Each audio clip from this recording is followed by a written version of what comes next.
تفسیر الحمدللہ۔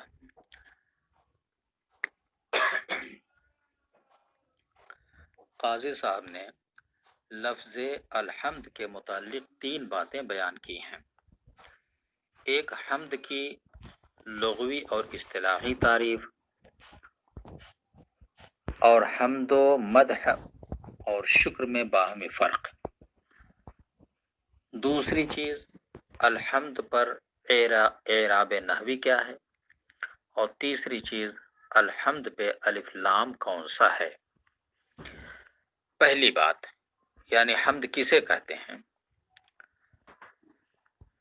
فرماتے ہیں الحمد هو الثناء علی الجمیل الاختیاری من نعمت او غیرہا۔ مصنف نے تعریف میں 3 لفظ استعمال کیے، لفظ ثنا اور جمیل اختیاری اور نعمت۔ تینوں کے متعلق تفصیل یہ ہے کہ ثنا کے 3 معنی آتے ہیں۔ ایک صفات کمالیہ کو ظاہر کرنا، اس معنی کی تائید حدیث شریف سے ہوتی ہے۔ حدیث شریف ہے لا احصی ثناء علیک انت کما اثنیت علی نفسک۔ میں تیری ثنا کا احاطہ نہیں کر سکتا جیسا کہ تو نے اپنی ثنا کی ہے۔ حدیث میں ثنا کے معنی صفات کمالیہ ظاہر ہیں۔ اب معنی یہ ہوں گے کہ میں تیری صفات کمالیہ کا احاطہ نہیں کر سکتا ہوں جیسا کہ تو نے اپنی صفات کمالیہ بیان کی ہے۔ دوسرے معنی ہیں مطلقاً اوصاف ذکر کرنا، خواہ خیر ہوں یا شر۔ اس معنی کی تائید بھی حدیث پاک سے ہوتی ہے۔ حدیث شریف میں آیا من اثنیتم علیہ خیرا وجبت علیہ الجنہ وجبت لہ الجنہ ومن اثنیتم علیہ شرا وجبت لہ النار۔ ترجمہ ہے حضور صلی اللہ علیہ وسلم نے صحابہ سے مخاطب ہو کر فرمایا کہ جس کا تم نے خیر کے ساتھ ذکر کیا اس کے لیے جنت واجب ہے، اور جس کا تم نے شر کے ساتھ ذکر کیا اس کے لیے جہنم واجب ہے۔ تو حدیث شریف میں خیر اور شر کا تذکرہ کرنا دلیل ہے اس بات کی کہ ثنا کے معنی مطلقاً ذکر کرنے کے ہیں، اس لیے کہ ثنا کے معنی ذکر خیر یا شر کے ہوتے تو پھر حدیث شریف میں خیر یا شر کا ذکر کرنا تکرار ہوتا۔ اس سے معلوم ہوا کہ ثنا کے معنی مطلقاً ذکر کرنے کے ہیں، اور تیسرے معنی ثنا کے ذکر باللسان ہیں۔ اس تیسرے معنی کے اوپر اعتراض ہے، وہ یہ ہے کہ اس معنی کے اعتبار سے ثنا کی نسبت ذات باری تعالیٰ کی طرف کرنا درست نہیں ہے، اس لیے کہ باری تعالیٰ تو لسان سے پاک اور مبرہ ہے، اور باری تعالیٰ کی طرف اس معنی کے اعتبار سے ثنا کی نسبت کرنا ایسا ہے گویا کہ آپ نے اللہ تعالیٰ کے لیے لسان ثابت کر دیا، حالانکہ اللہ تعالیٰ کے لیے لسان وغیرہ کچھ بھی نہیں۔ اس کا جواب یہ ہے کہ یہاں لسان سے مراد گوشت کا وہ ٹکڑا نہیں جو بظاہر ذریعہ نطق ہے، بلکہ مراد قوت تکلم ہے، اور قوت تکلم سے مراد بھی حقیقتاً قوت تکلم نہیں بلکہ معنی کا فیضان اس طور پہ کرنا کہ فیضان کرنے والے کو اس کا شعور اور ارادہ بھی ہو، اور لسان میں یہ معنی ذات باری پر بھی صادق آتے ہیں کیونکہ وہ بھی معنی کا فیضان شعور و ارادہ کے ساتھ کرتا ہے۔ اب جمیل اختیاری کیا ہے؟ جمیل کے ساتھ جس طرح ذوات متصف ہو سکتی ہیں اسی طرح صفات بھی متصف ہو سکتی ہیں۔ جمیل اختیاری کی قید سے تعریف پر ایک اعتراض پڑتا ہے، وہ یہ ہے کہ حمد کی تعریف سے معلوم ہوتا ہے کہ حمد صرف افعال اختیاری پر کی جاتی ہے اور افعال غیر اختیاری پر نہیں، حالانکہ ہم دیکھتے ہیں کہ باری تعالیٰ کی صفات ذاتیہ یعنی افعال غیر اختیاریہ پر بھی حمد ہوتی ہے، جیسے حیات باری، قدرت و علم، لہذا حمد کی یہ تعریف اس پر صادق نہیں آتی۔ اس اعتبار سے حمد کی تعریف غیر جامع ہوگی، حالانکہ تعریف کو جامع ہونا چاہیے۔ اس تعریف کو جامع بنانے اور حمد کے اطلاق کو صفات ذاتیہ پر صحیح کرنے کے لیے 4 جوابات دیے جاتے ہیں۔ نمبر 1، افعال اختیاریہ کے معنی یہ ہیں کہ جو بالاختیار صادر ہوں، بلکہ یہ معنی ہے کہ افعال اختیاریہ بالقوا ہوں۔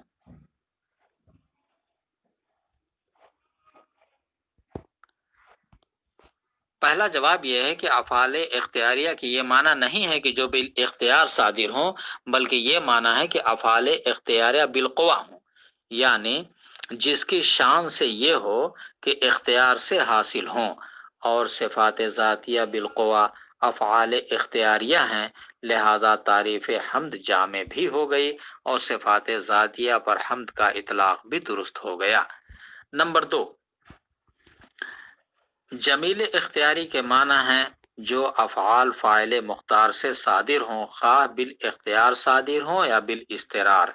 اور ظاہر ہے کہ صفات ذاتیہ کا صدور بھی فاعل مختار یعنی اللہ سے ہو رہا ہے، اگرچہ بالاختیار نہیں، لہذا اب بھی حمد کا اطلاق صفات ذاتیہ پر درست ہے۔ نمبر 3، حمد خاص ہے اور مدح عام ہے، اور یہاں خاص بول کر عام مراد لیا گیا ہے، یعنی حمد بول کر مدح مراد لی گئی ہے، اور مدح کا اطلاق افعال اختیاریہ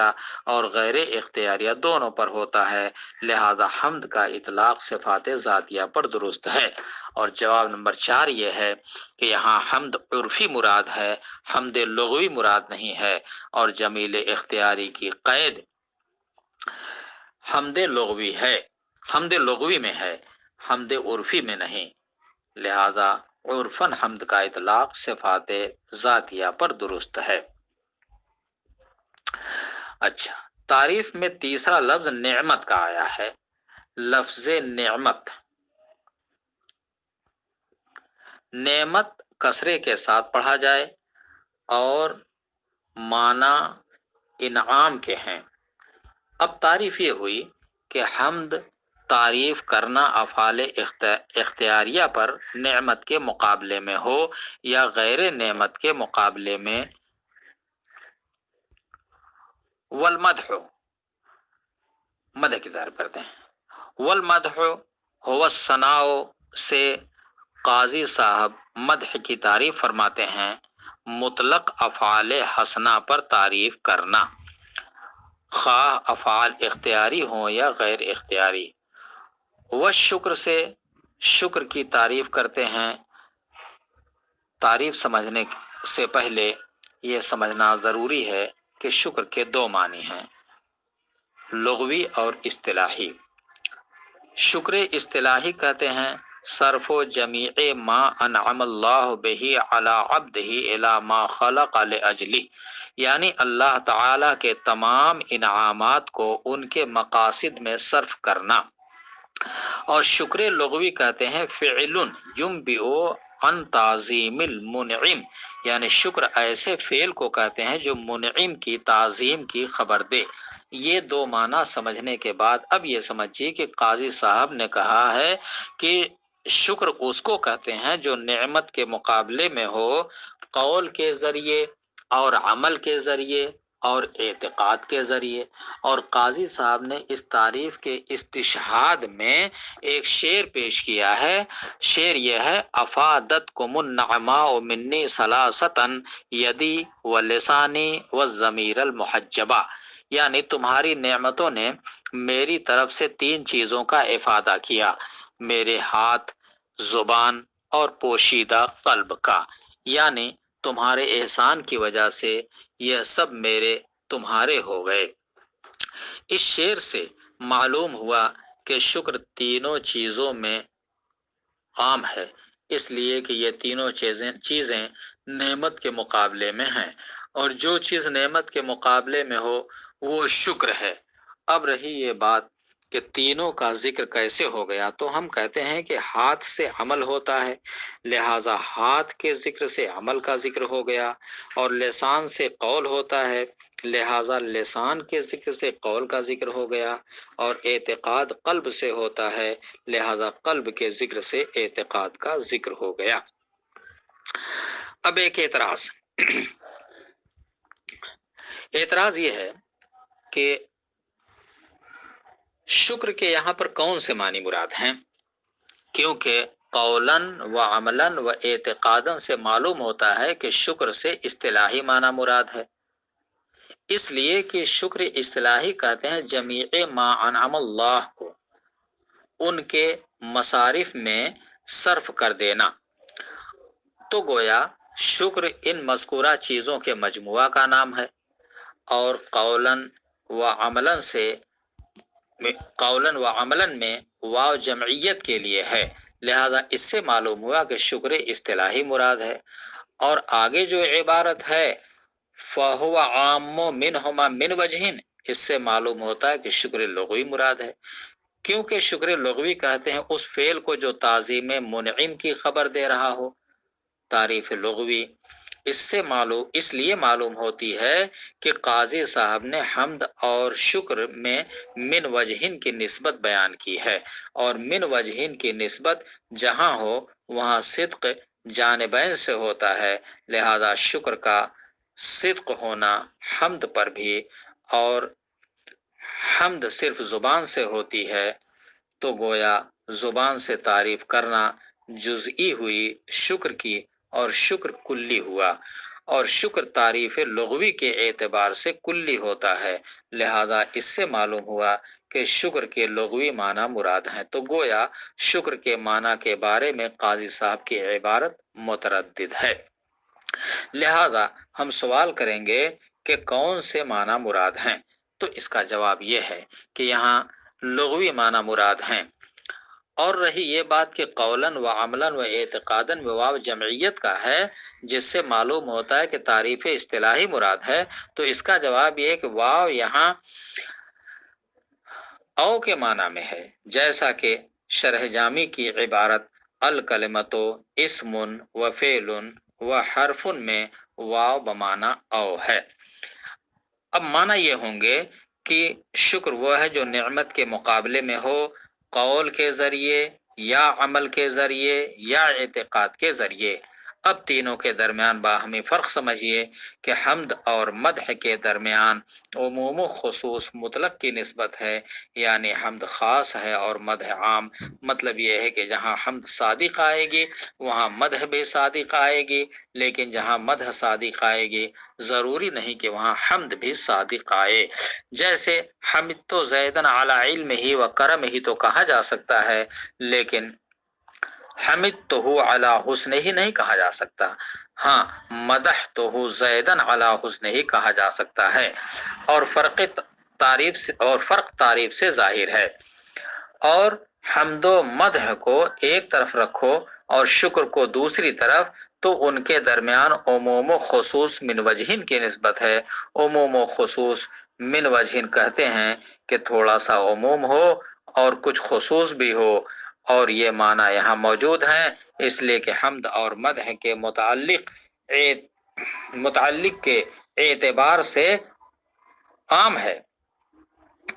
اور مورد کے اعتبار سے خاص، اور شکر اس کے برعکس، یعنی مورد کے اعتبار سے عام ہے اور متعلق کے اعتبار سے خاص ہے۔ یہ فرق تو معنی کے اعتبار سے تھا، اور استعمال کے اعتبار سے فرق یہ ہے کہ حمد و مدح دونوں کے مقابلے میں ذم آتا ہے اور شکر کے مقابلے میں کفر آتا ہے۔ دلیل یہ ہے کہ حمد و مدح کہتے ہیں ذکر محاسن کو، اور ذم کہتے ہیں ذکر قبائح کو، اور ظاہر ہے کہ محاسن و قبائح میں تقابل ہے، اور شکر کہتے ہیں اظہار نعمت باتیان الفعل الذی ینبع عن تعظیم المنعم، اور کفر کہتے ہیں کتمان نعمت کو، اور ظاہر ہے کہ اظہار و کتمان میں تقابل ہے۔ فرق سمجھنے کے بعد اب یہ سمجھیے کہ زمخشری نے حمد و مدح کے درمیان ترادف مانا ہے، اور انہی کے قول کو قیلا ہما اخوانے سے قاضی صاحب علیہ الرحمہ نے بیان کیا ہے، تو قاضی صاحب نے بھی اخوان سے یہی معنی سمجھے ہیں، مگر علامہ سعد الدین تفتازانی رحمۃ اللہ علیہ نے بیان کیا ہے کہ اخوان سے مراد ترادف نہیں بلکہ اخوان سے مراد اشتقاق کبیر میں شریک ہونا ہے، بلکہ علامہ تفتازانی نے کشاف کے حاشیہ میں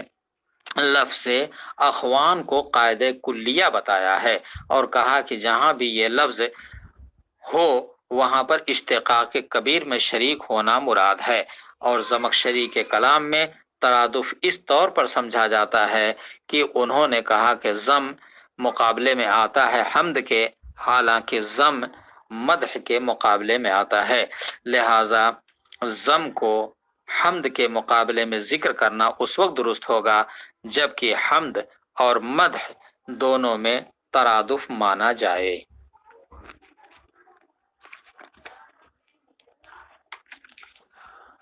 ولما کان الحمد، یہاں سے ایک اشکال کا جواب دے رہے ہیں۔ اشکال کا حاصل یہ ہے کہ حمد اور شکر کے درمیان عموم و خصوص من وجہن کی نسبت ماننا درست نہیں، کیونکہ عموم و خصوص من وجہن ماننے کے معنی یہ ہوں گے کہ ہر ایک دوسرے پر بعض مادوں میں صادق آئے، حالانکہ حضور صلی اللہ علیہ وسلم کے فرمان الحمد راس الشکر سے کے مقابلے میں ذکر کرنا اس وقت درست ہوگا جبکہ حمد اور مدح دونوں میں ترادف مانا جائے۔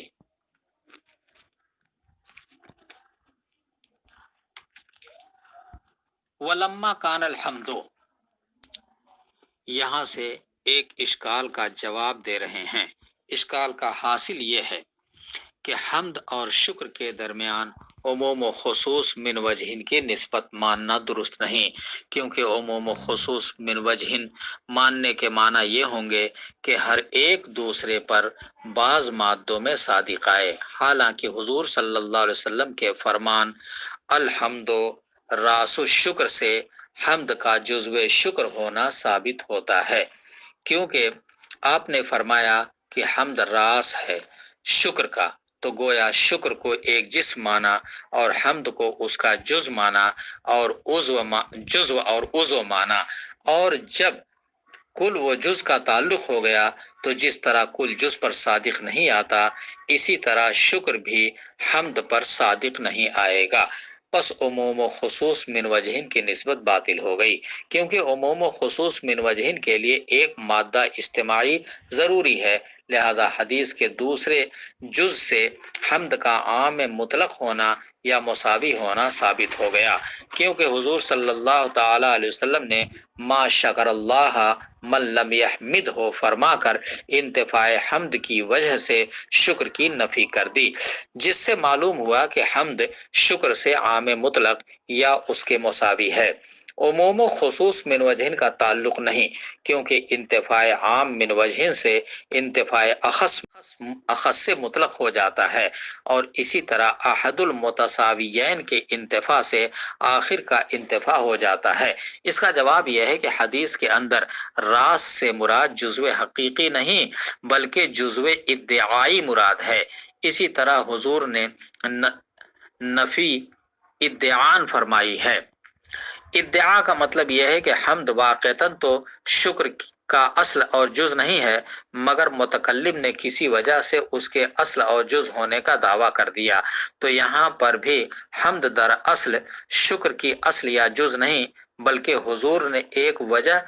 کی بنا پر اس کے اصل ہونے کا دعویٰ فرمایا ہے اور حمد کے انتفاع سے شکر کا انتفاع فرمایا۔ وجہ ادعا یہ ہے کہ حمد مقابلہ